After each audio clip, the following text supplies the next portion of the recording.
Voy a pasar la palabra a Carmen Aristeri, que es nuestra conferencista magistral en esta tercera conferencia Know-How, tejiendo la sociedad de la información desde una perspectiva intercultural y de género. Gracias, Carmen. Muchísimas gracias, Marisa, por esta invitación. Gracias a ustedes por que estamos juntos y juntas esta mañana en este Palacio de Minería. Bueno, en un momento de país especialmente difícil, todos lo sabemos, estamos cruzando aguas pantanosas, aguas difíciles de imaginar hacia el futuro. Y bueno, pues me parece que el tema, la situación que se propone para esta jornada de encuentro es muy importante, más allá de la coyuntura o además de la coyuntura o dentro de la coyuntura, como lo queramos ver. Nuestro país está atravesando una circunstancia suficientemente delicada como para que nos preguntemos varias situaciones que definen hacia el futuro y definen en este presente lo que va a ser la ruta de este país. Sin entrar en mayores disertaciones sobre el tema, yo creo que todos coincidimos en que estamos efectivamente necesitados de reinventar en buena medida este país, replantearnos una serie de cosas de primera importancia, no solamente en el tema democrático, que es obvio y evidente, no solamente lo que corresponde a las reglas del juego político y social, que es también muy evidente. Estamos en un punto crítico, en una situación en cierto sentido límite de lo que ha sido un armado de instituciones que hoy está pasando la prueba de fuego o la prueba del ácido, como queramos ver. En ese contexto andamos, en donde hay serios cuestionamientos de lo que hasta ahora han sido, como decíamos, las reglas del juego en materia política y social.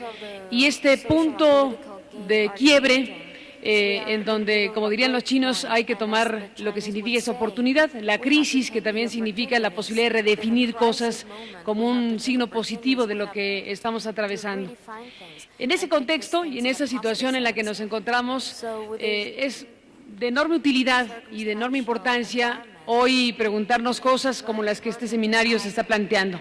La información, el conocimiento, el entendimiento de lo que somos, de dónde estamos y de lo que significa saber y conocer para decidir y para definir cosas.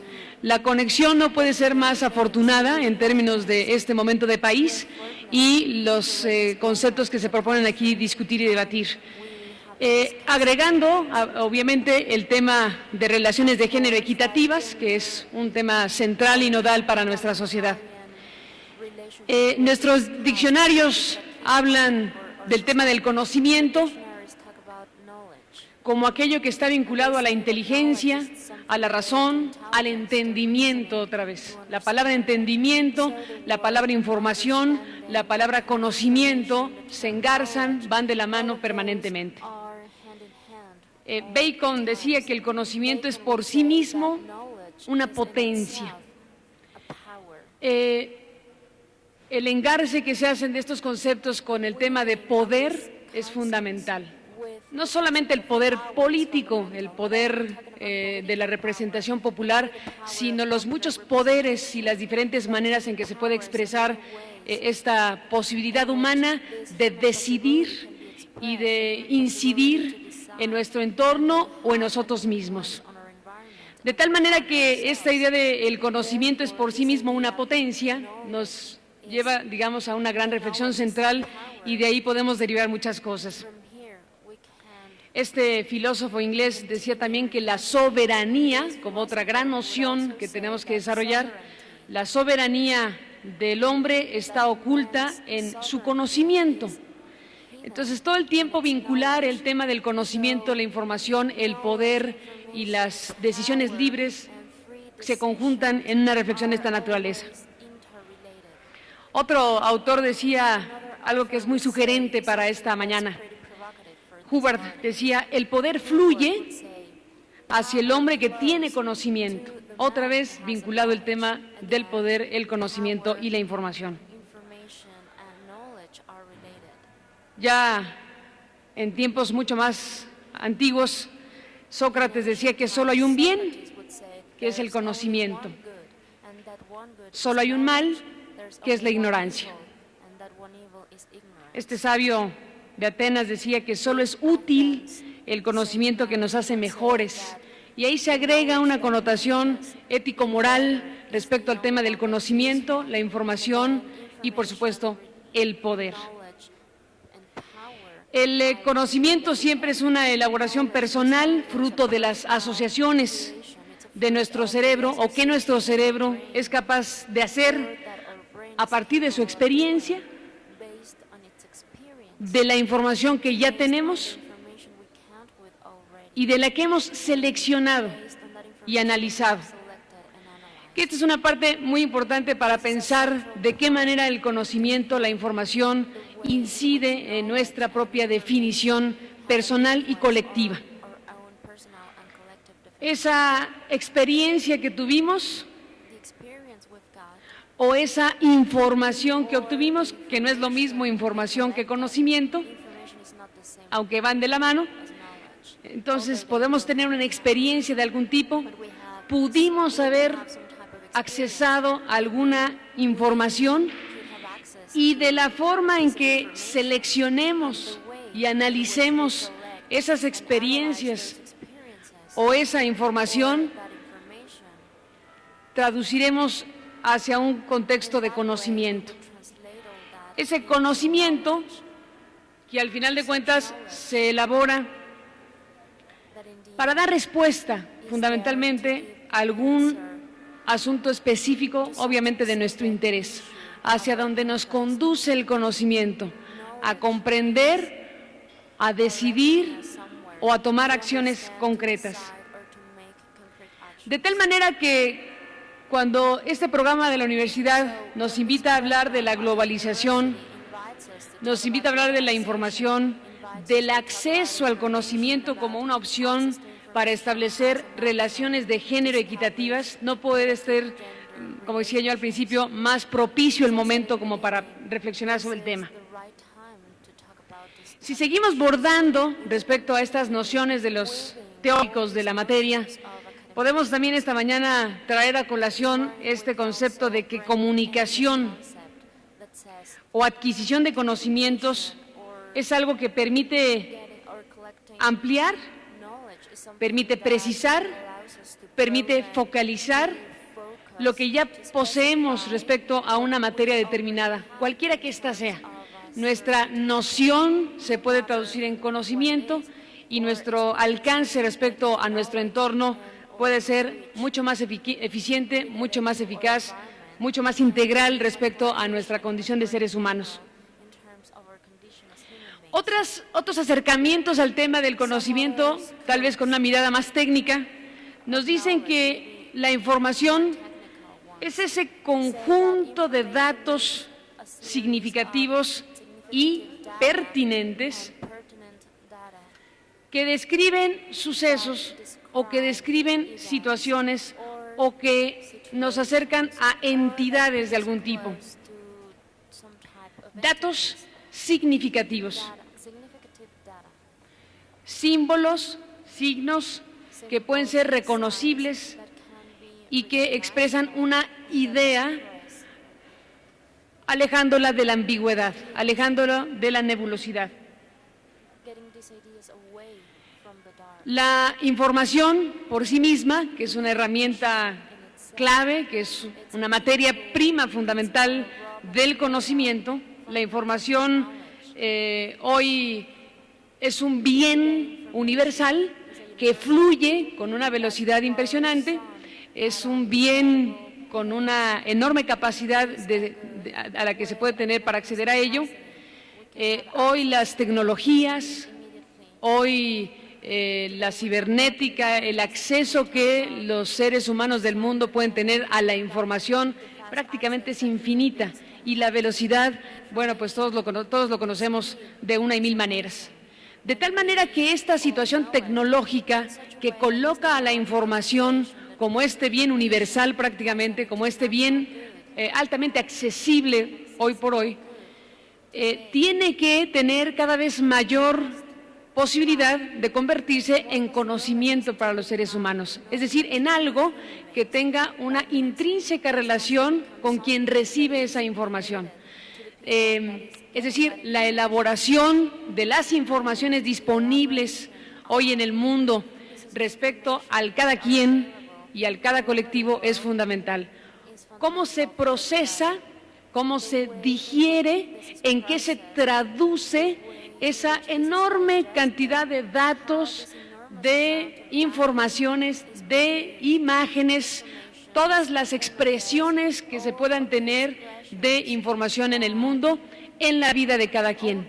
¿De qué forma traducimos eso en conocimiento? Es decir, en algo que después de haberlo asimilado, después de haberlo elaborado respecto a nuestras experiencias, necesidades, contextos culturales y situaciones que se van definiendo en la diversidad de cada sociedad, de cada país, de cada comunidad, cómo eso finalmente se traduce en algo que incida positivamente en las relaciones interpersonales, en los códigos de convivencia en las sociedades y en el propio individuo.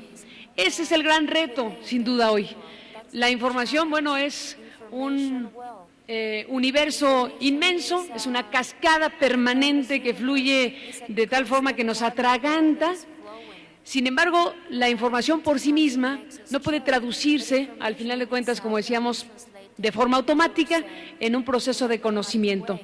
¿Qué puente tiene que establecerse entre eso que está disponible y lo que finalmente acaba definiendo en buena y amplia manera la existencia de cada quien? Ahí entramos en un universo muy importante en donde el ámbito escolar es fundamental, por supuesto. Las escuelas es un territorio fundamental para este puente de la información hacia el conocimiento. Los medios de comunicación, naturalmente, de qué manera es presentada esa información, qué tipo de incidencia tiene esa información presentada de muchas formas en lo que acaba siendo esta percepción y conocimiento de los individuos. Gran debate ese, por cierto, en nuestras sociedades, gran debate hoy en nuestro país, en el México que nos está tocando vivir en este 2006. ¿Cómo se presenta y traduce la información y de qué manera incide, en este caso, en esta guerra de las percepciones que estamos viviendo en México y que se vive en muchos países del mundo, dependiendo la crisis o la situación de la que estemos hablando?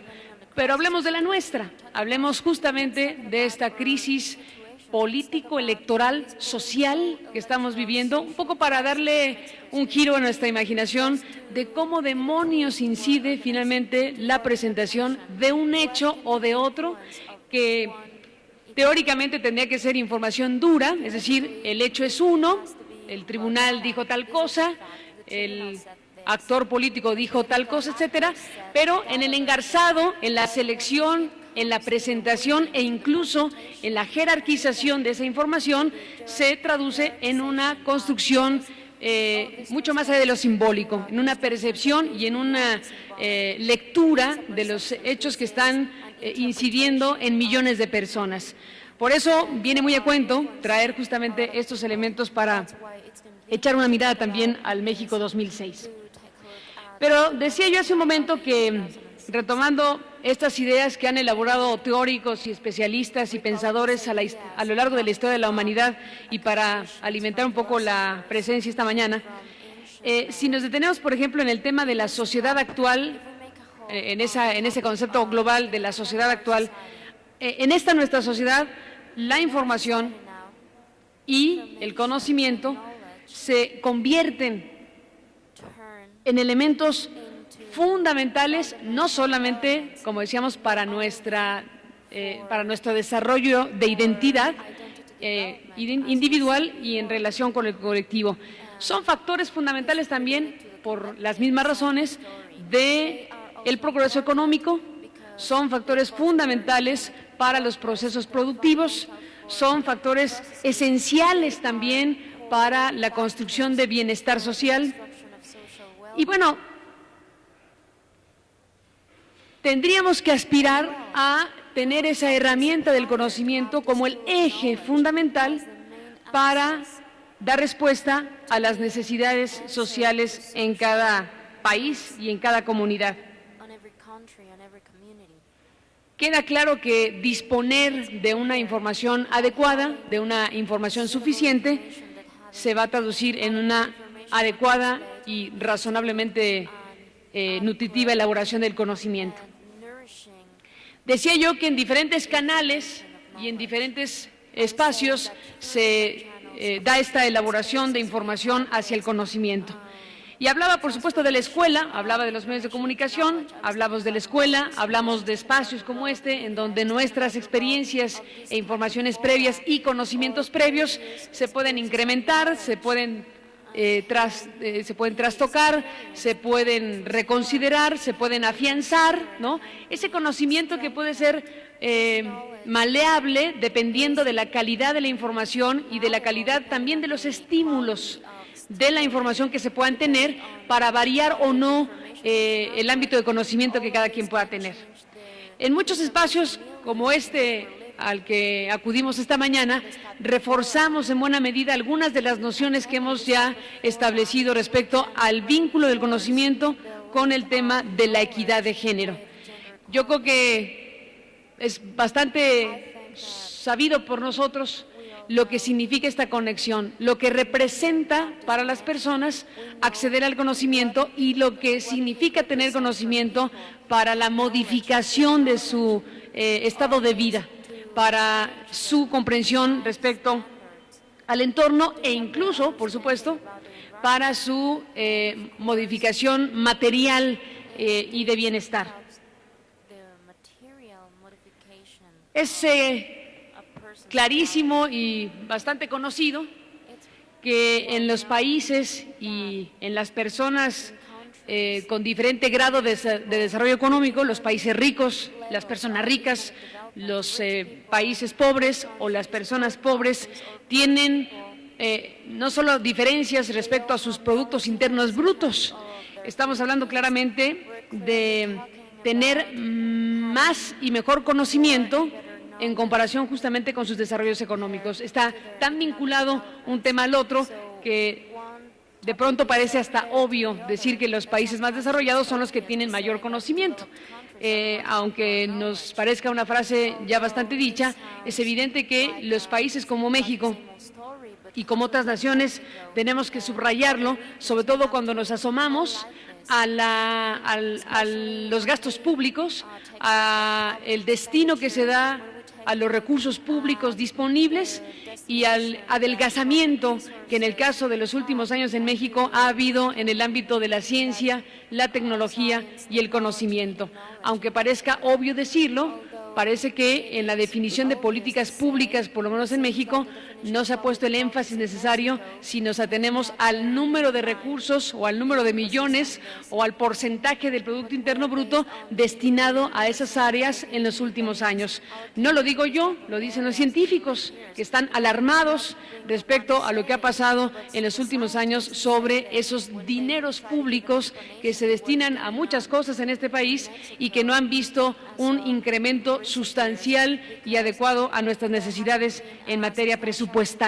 Entonces, la idea es bastante convincente de que así debe ser. Sin embargo, cuando se pregunta a uno en qué se traduce esa cosa tan elemental de pensamiento, de que entre más conocimiento, mayor acceso a la ciencia, mayor acceso a la tecnología, mayor progreso y mayor bienestar para una población. Bueno, eso que nos parece tan adecuado, normal, casi de sentido común, o quítenle el casi, de sentido común, no se traduce necesariamente en la toma de decisiones políticas de alto nivel, que son las presupuestales, porque ahí es en donde se nota si hay una comprensión cabal del significado y del enorme poder multiplicador y el enorme potencial que implica invertir recursos en esa materia.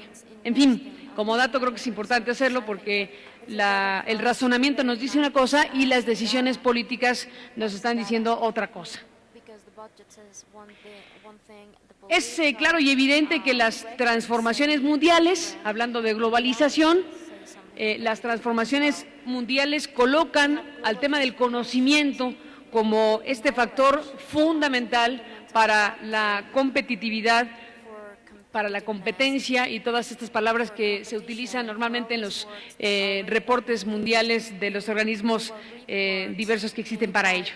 Este tema del conocimiento se coloca como el factotum, dirían algunos, para el tema de la competencia de las naciones en este siglo XXI, en este arranque del siglo XXI. No hay otro asunto con tal capacidad transformadora que el conocimiento. Y, por supuesto, todo lo que va vinculado a ello.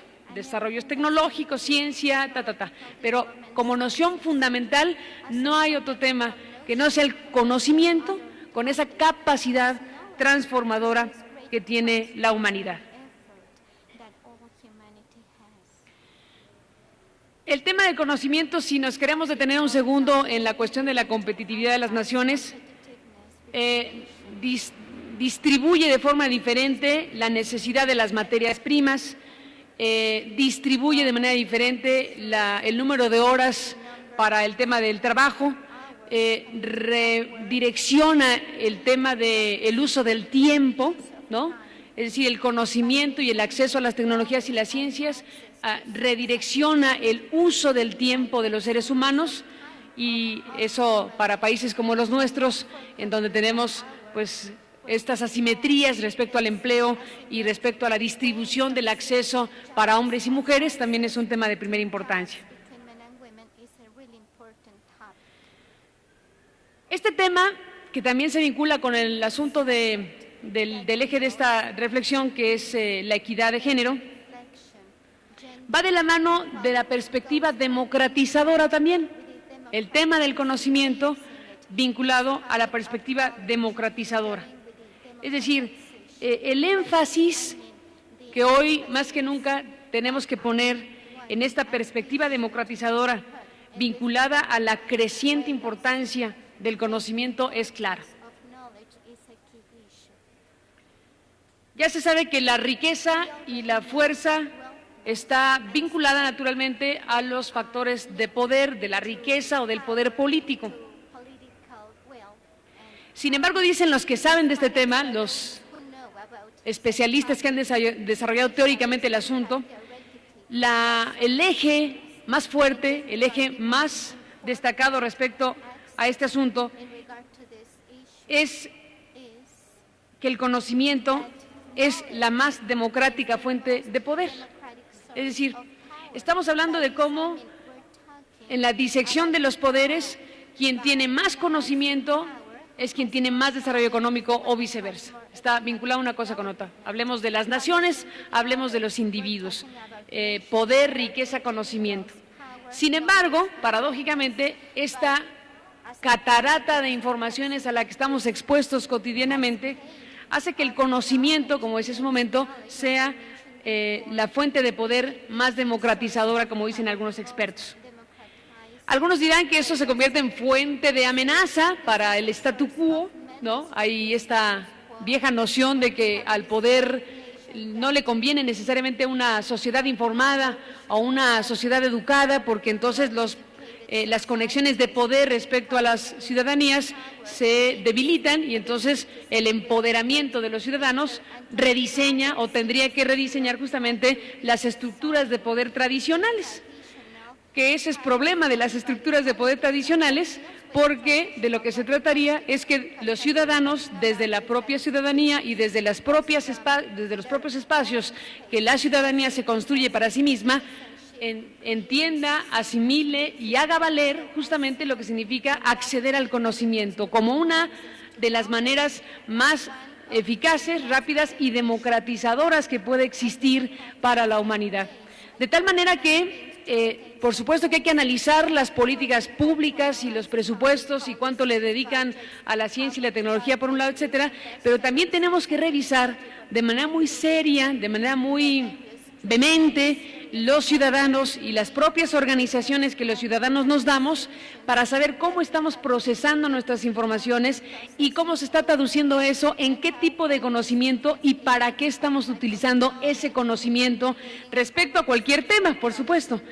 Si hablamos hoy de la equidad de género, qué estamos haciendo con la mayor información que podemos recabar cotidianamente, en qué tipo de conocimiento lo estamos traduciendo y qué estamos haciendo con ese conocimiento para modificar situaciones que son adversas a una sociedad que, entendemos todos, pretende ser más equitativa, más democrática, más equilibrada. Esa es una de las grandes preguntas que hoy nos tenemos que formular los ciudadanos respecto a nosotros mismos. ¿Y qué estamos haciendo desde esta perspectiva? Si compramos la idea de que efectivamente para el statu quo de poder, pues las cosas como están bien, es decir, una visión piramidal de la distribución del poder, en donde los ciudadanos, en el caso de sociedades como la mexicana, en el mejor de los casos, expresan su poder a través de un domingo en las urnas, ¿no? Y en la expresión de un elemento fundamental de la democracia, pero no único, lejos de ser el único, que es el sufragio en una elección. No quiero generalizar ni decir dramáticamente que la sociedad mexicana solamente expresa su poder a través de un domingo en las urnas, pero tendríamos que hacer un ejercicio muy serio de qué otros espacios de participación de los ciudadanos y de expresiones de los ciudadanos estamos viendo palpablemente para hablar de esa expresión del poder de los ciudadanos, de esa incidencia que el conocimiento y nuestras informaciones tienen para transformar nuestro entorno. El tema de la educación y el conocimiento como eje de transformación productiva con equidad, ¿no? Esa definición también es muy importante. Cualquier cosa que se piense o cualquier cosa que se pretenda hacer para transformar a nuestros países tendrá que cruzar justamente por ese eje.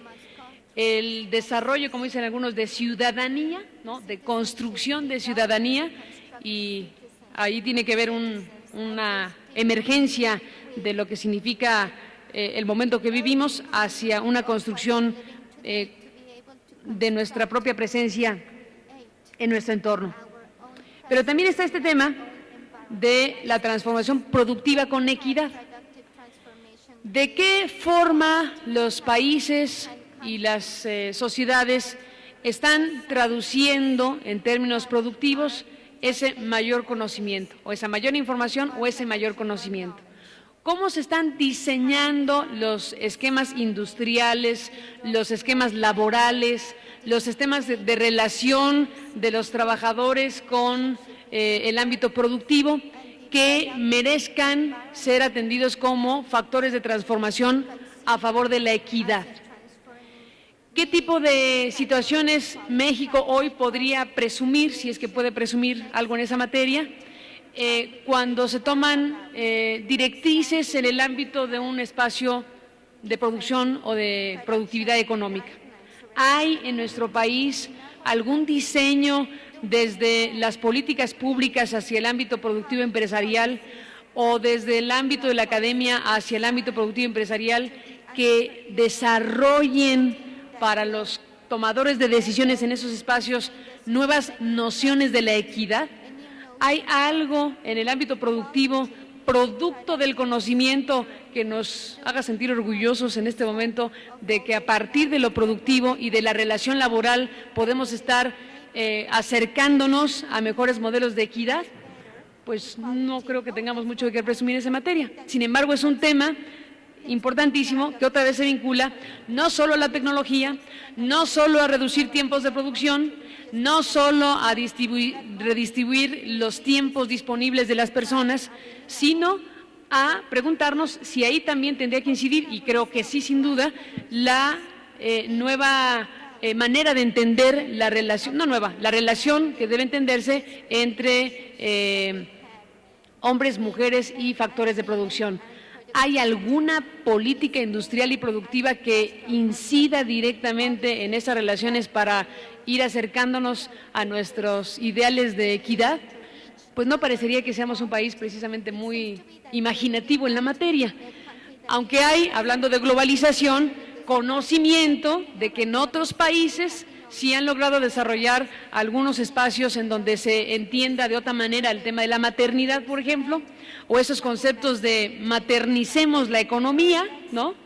Y cuestiones que, estando ya en experiencias directas en algunos países, ahora que el acceso a la información y al conocimiento es tan vertiginoso, tendríamos que conectarlos de forma mucho más eficiente en nuestros propios modelos de experiencia y de sectores productivos y económicos. Es algo que no parecería estar ocurriendo. Tenemos muchas taras culturales todavía que no logramos desmontar por este círculo vicioso que naturalmente nos embarga. Sin embargo, yo dejo apuntada también esta parte en donde encuentro que ahí hay otro enorme potencial multiplicador de los beneficios justamente de nuevas nociones y realidades en materia de equidad. Entonces tenemos la información, el conocimiento como los grandes vehículos, como los grandes multiplicadores y transformadores. Tenemos que diseñar o tener claridad de cuáles son los espacios en donde puede esa capacidad multiplicadora ser mucho más eficiente para lograr condiciones de mayor equidad en nuestras sociedades. Hablé, por supuesto, de la escuela, hablé de los medios de comunicación, hablo del sector productivo, de la relación laboral de las personas en nuestras sociedades. Hablo, por supuesto, de la propia comunicación y relaciones que los ciudadanos establecen entre sí. Hay muchos espacios, muchos cuadriculados, digámoslo así, en donde se puede establecer justamente esta idea de que el conocimiento, la información y todos estos elementos que acabamos de mencionar son los vehículos fundamentales, inevitables para una transformación rumbo a mejores condiciones de equidad. En países como México, en donde crece esta idea, me parece con mayor fuerza, de una especie, algunos autores dicen, ciudadanía de nuevo tipo, ¿no? Una ciudadanía de nuevo tipo, la que va más allá del domingo en las urnas, ciudadanía de nuevo tipo que tiene otras actitudes, conductas, experiencias respecto a su entorno y la incidencia ciudadana respecto a su entorno. Tenemos que hablar, como decía hace ratito, de una especie de reinvención de nosotros mismos en muchas materias y la crisis que vivimos ahora nos obliga todavía más a pensarlo. Con elementos que tienen que ver con el tema de una integración nacional rumbo hacia dónde, ¿no? Una serie de reglas del juego que tendrían que tendrían que responder varias preguntas. Una de ellas es ¿hacia dónde? Y en ese hacia dónde, ¿cómo juegan hombres, mujeres, instituciones y relaciones entre sí? Un obligadísimo fortalecimiento de nuestros sistemas democráticos, y vuelvo otra vez al tema del acceso al conocimiento como un gran impulsor también de los sistemas democráticos. Urge en este país también rediseñar esos esquemas democráticos en donde se incluya de manera clave y fundamental el tema de la equidad de género. Un poco más allá de lo que son las tradicionales cuotas de poder que nos han permitido en los últimos años tener un pedacito más de representación popular en la Cámara de Diputados o en la Cámara de Senadores, sorteando todo tipo de trampas en el camino en donde le daban a las mujeres hace algunos años los espacios de suplencias o los lugares en donde no iba a ganar el partido político, cosas que ya son del ayer y que finalmente nos colocan en la necesidad de preguntarnos qué más se ha hecho en materia política para tener mejores condiciones de equidad. ¿Qué más sabemos? ¿Qué más conocimiento tenemos hoy que se pueda traducir en acciones directas y específicas que influyan y determinen justamente mejores condiciones de equidad? Tenemos una representación en las cámaras bajo esta óptica de las cuotas, por ley, ¿no?, que tienen esos asegúnes del tema de las cuotas, pero en fin, es lo que tenemos. Pero si no hubiera ese ingrediente tan polémico, pues a lo mejor tendríamos que asomarnos a lo que pasa en las presidencias municipales, en donde no hay cuotas y hay una representación absolutamente ínfima, por no decir que infame. Entonces, ¿qué más sabemos hoy?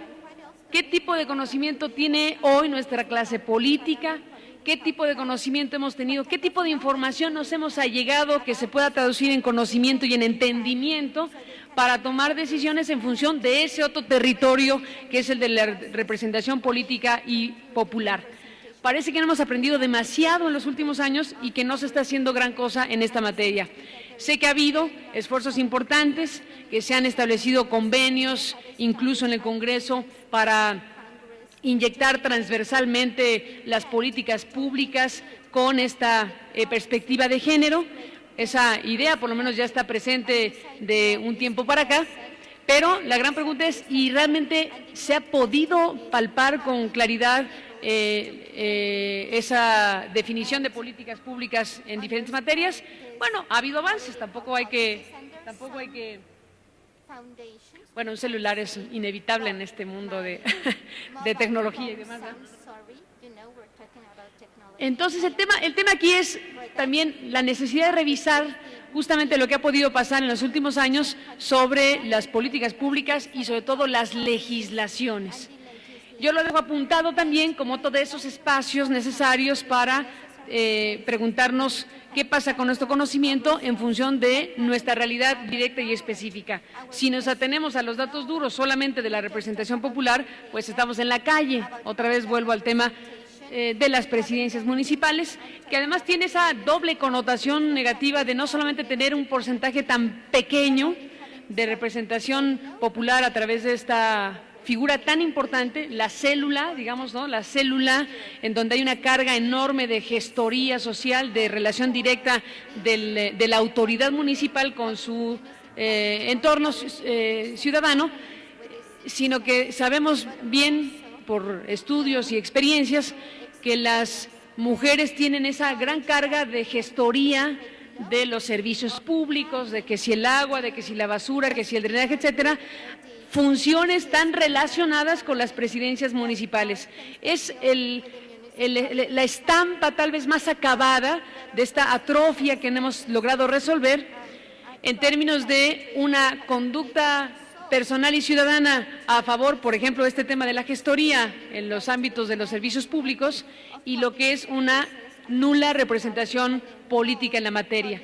Es decir, las mujeres trabajan en función de eso y los hombres tienen la representación formal.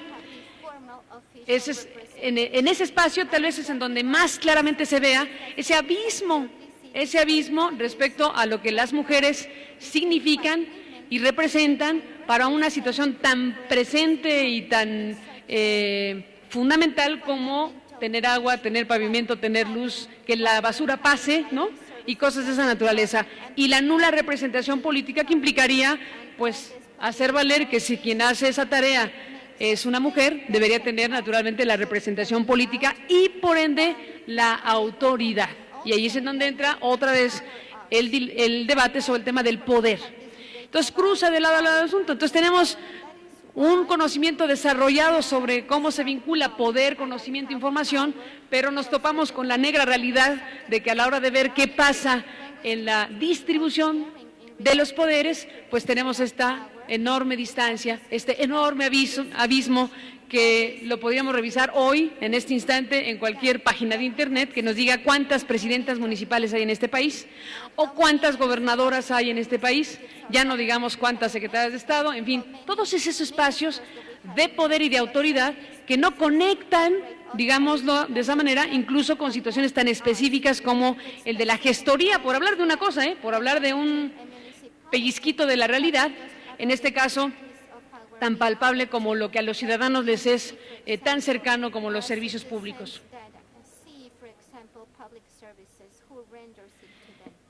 La ampliación de la brecha a nivel de los países y dentro de nuestra propia sociedad es algo que deriva de todo esto.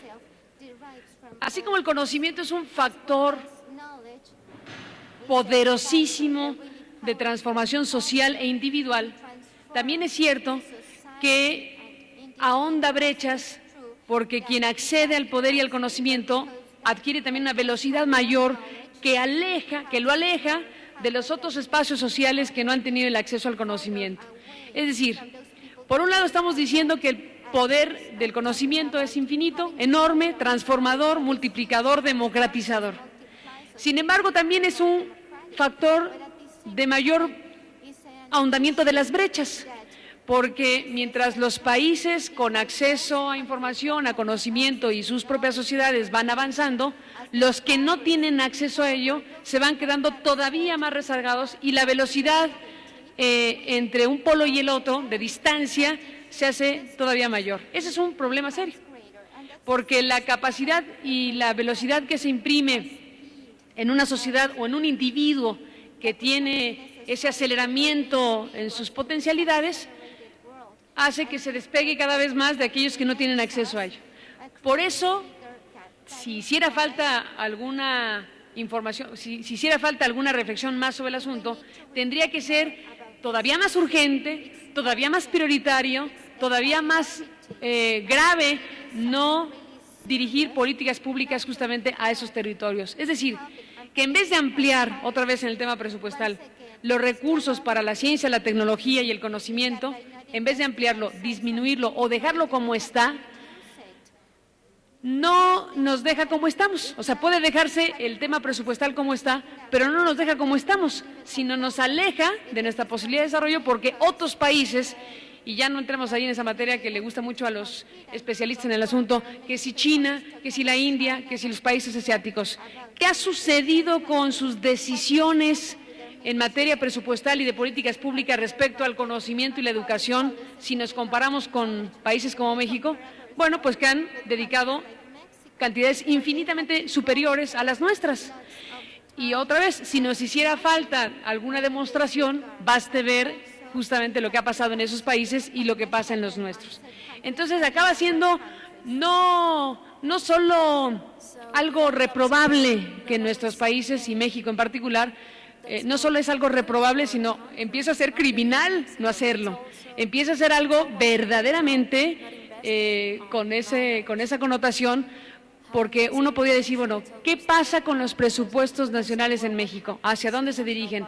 El presidente Fox nos diría, estamos atados de manos y háganle como quieran, porque tenemos el rescate bancario, porque tenemos el rescate carretero, porque la mamá de las muchachas, ¿no? El tema es que los recursos disponibles hoy no han hecho crecer como se debería justamente ese ámbito de recursos públicos hacia esos territorios.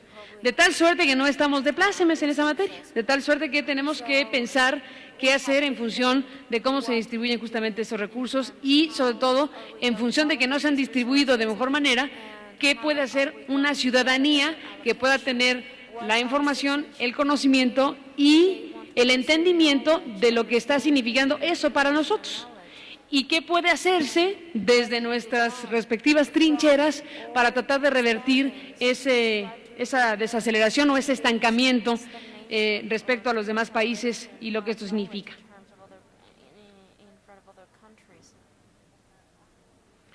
Hay muchos indicadores internacionales que nos hablan del acceso de las mujeres al conocimiento.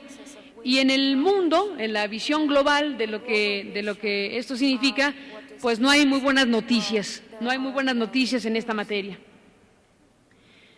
Informes, por ejemplo, de UNICEF, ¿no? Tomemos los informes de los organismos multilaterales o los organismos globales. Cuando se da a conocer el tema de avances y sobre todo desafíos en relación a la conquista de la igualdad entre géneros en la enseñanza, UNICEF, por ejemplo, informó que 46 países han fracasado en sus intentos de cumplir con el objetivo de lograr la escolarización del mismo número de niñas que de niños en el año pasado, en el dato que tenemos aquí de 2005, al que tuve acceso. Ya sabemos que este organismo, que es una especie de coordinador de esta iniciativa de emparejar, ¿no?, el grado de escolarización de niños y de niñas, bueno, pues dice que 115 millones de menores de edad, en su mayoría niñas, no reciben educación primaria.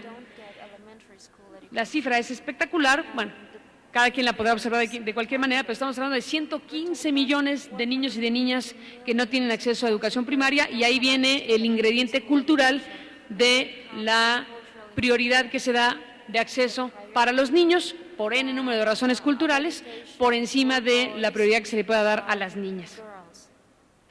En este informe que revisé, se recalca que a pesar de que los países del mundo que no han conquistado el objetivo son solamente 46, hay otros donde los niveles de matriculación de niños en general siguen inaceptablemente bajos. La exclusión de las niñas de la escuela no solamente afecta a la niña en cuestión, que eso es obvio, sino afecta obviamente también a sus familias y pone en serio riesgo la posibilidad del desarrollo general de la comunidad, de la sociedad, del país.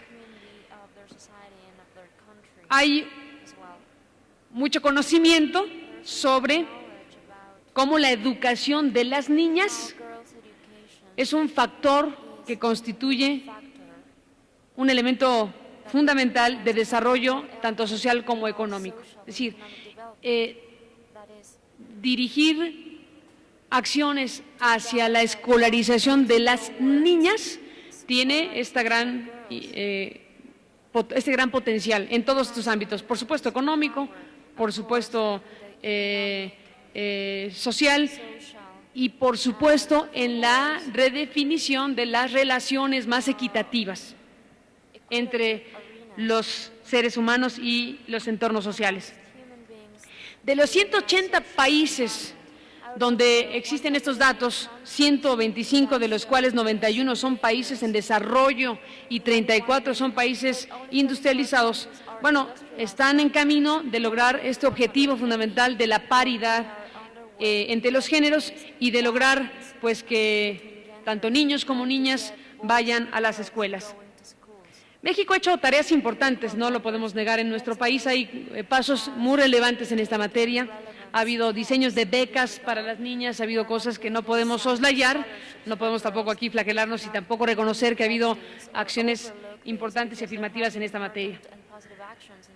En nuestro país, de las 750,000 niñas en edad escolar que no están inscritas en el sistema educativo por diferentes razones, diferentes causas, hay ahí una incorporación que se hace a un grupo de naciones en donde todavía no logramos el 100% de niñas con niños, pero tenemos un acercamiento importante en esta materia. Hay un informe que se llama Estado de las Madres del Mundo.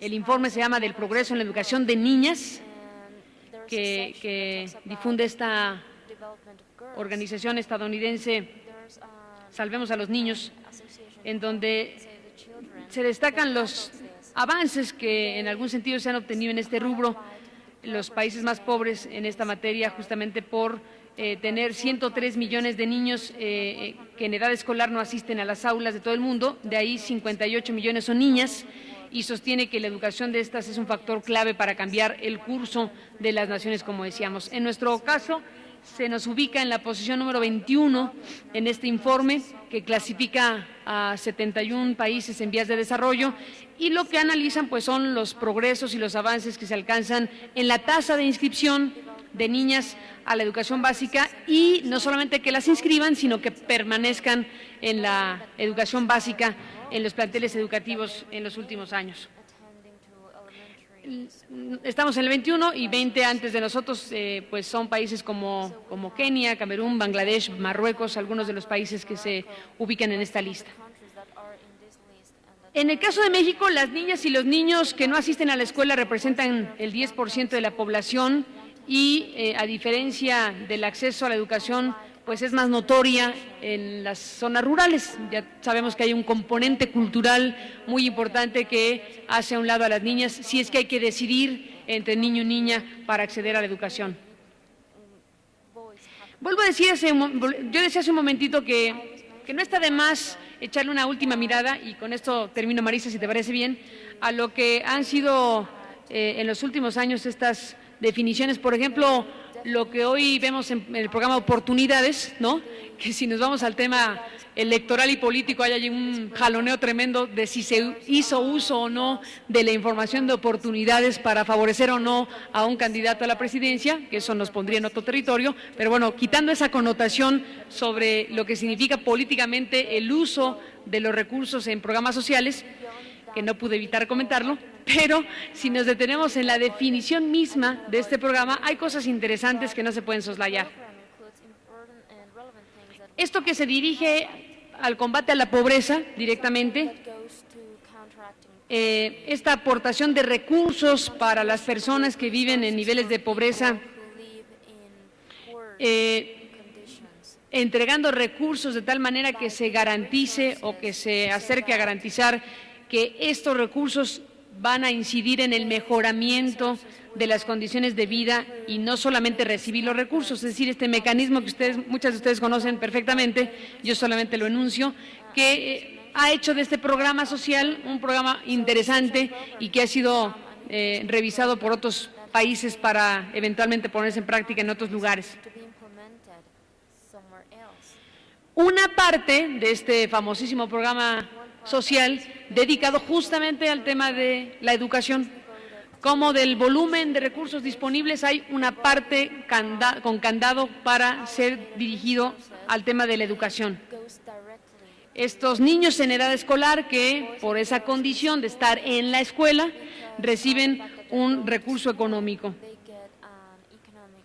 Cuando empieza el año escolar, por cierto, que reciben un apoyo adicional para los útiles, para garantizar o tratar de garantizar que no tengan ese impedimento para arrancar el curso, es muy importante. En las revisiones históricas que se han hecho sobre el tema de la matrícula escolar en la básica, se sabe que las niñas registraban un mayor índice de deserción escolar. Se identificó bien ese asunto, se vio que las niñas por diferentes razones eran las que mayor deserción manifestaban. Vuelvo a decir, un tema de una cultura que hace poco propicio que las mujeres estén en las escuelas, como bien sabemos, y sobre todo que se les responsabiliza y se les transfieren a las niñas responsabilidades de hogar como los quehaceres domésticos, el cuidado del hogar, etcétera, se les adjudican una serie de trabajos y de responsabilidades a las niñas que les van dificultando con mayor gravedad su acceso y su permanencia, sobre todo, a la educación.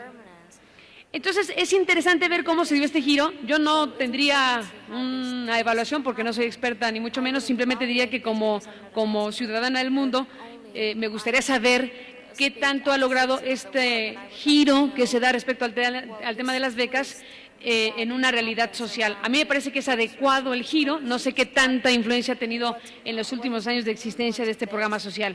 Pero, en fin, aumentar el monto de las becas que reciben las niñas, pues de principio me parece una buena decisión. No sé si el recurso disponible es suficiente, no sé si la eficiencia y la eficacia en la distribución de los recursos es la óptima, en fin, la noción me parece clave de dirigir específicamente y focalizar específicamente recursos hacia la educación de las niñas, el acceso a la información, al conocimiento y a la educación como un factor fundamental. De tal suerte que las niñas puedan tener mejores caminos rumbo hacia los siguientes niveles de educación. Estamos hablando de la básica, luego la secundaria, la prepa y, en el mejor de los casos, las universidades o los estudios superiores. Estamos hablando de rangos de 2.8, 3 millones de becas para los ciclos escolares y incrementos importantes en los últimos años. Yo cerraría, Marisa, si te parece bien, simplemente cerrando esta reflexión con otro tema también para analizarse, que es el programa de becas para madres jóvenes, jóvenes embarazadas en 32 entidades de la República Mexicana, que ese es otro tema, porque bueno, al final de cuentas estamos entendiendo que el acceso a la información, el acceso al conocimiento, etcétera, pero ¿qué hacemos con las maternidades? ¿Qué hacemos con ese otro elemento fundamental para la sociedad y para las mujeres cuando aparece en el camino? por voluntad o sin voluntad, según sea el caso. Entonces, ¿qué tipo de acciones específicas se tienen que realizar para este terreno relativo al tema de la maternidad y las jóvenes embarazadas en la República Mexicana? Aquí se habla también del reparto de becas de 6,500 pesos anuales, que uno se preguntaría, bueno, está bueno de las becas, pero uno diría si con esa circunstancia económica podría resolverse realmente la situación de una madre adolescente que puede abandonar el estudio justamente por una maternidad temprana, etcétera. Creo que empezamos a ver en las decisiones de gobierno, vuelvo a decir, nociones adecuadas sin los recursos suficientes, sin el músculo financiero de una política pública suficiente como para atender situaciones de esta naturaleza. Me detengo en este de los 6,500 pesos anuales, que bueno, pues está bien para un ratito, pero realmente no podría resolver la situación concreta y específica. Entonces creo que el avance está en que se han logrado introducir estos nuevos conceptos o estos conceptos a la hora de tomar decisiones. Lo que hace falta, en todo caso, es contar con los recursos y el músculo financiero y público que haga que esas decisiones tengan la incidencia suficiente y adecuada en ese sentido.